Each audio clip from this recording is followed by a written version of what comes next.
ધારાડુંગરી ગામની સીમમાં દીપડાએ વાછરડાનું મારણ કર્યું। ધારાડુંગરી ગામની સીમમાં દીપડાના સગળ જોવા મળતા લોકોને વાડીએ સૂવું હવે મુશ્કેલ બની ગયું છે।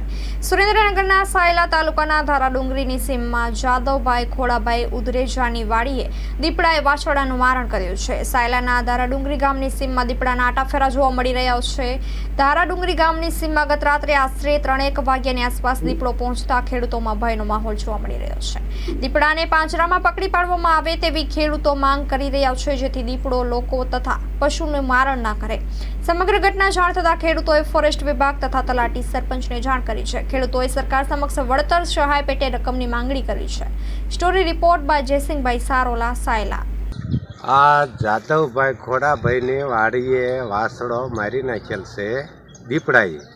હવે આ દીપડાને સરકાર કાંઈ જંગલ ખાતાવાળા પકડી અને બંદોબસ્ત કરે, જેથી કરી અમારા બીજા પશુઓને મારણ ન કરી જાય, માલ ઢોરને નુકસાન ન આપે, માણસને નુકસાન ન આપે, એવી અમારી સરકારને અપીલ છે। અને આ જે અત્યારે ગાય દુધાણી ગાય હતી એનો વાસરો હતો એ મારી નાખેલ છે, માટે સરકાર કાંઈ સહાય કરે એવી અમારી નમ્ર અપીલ છે।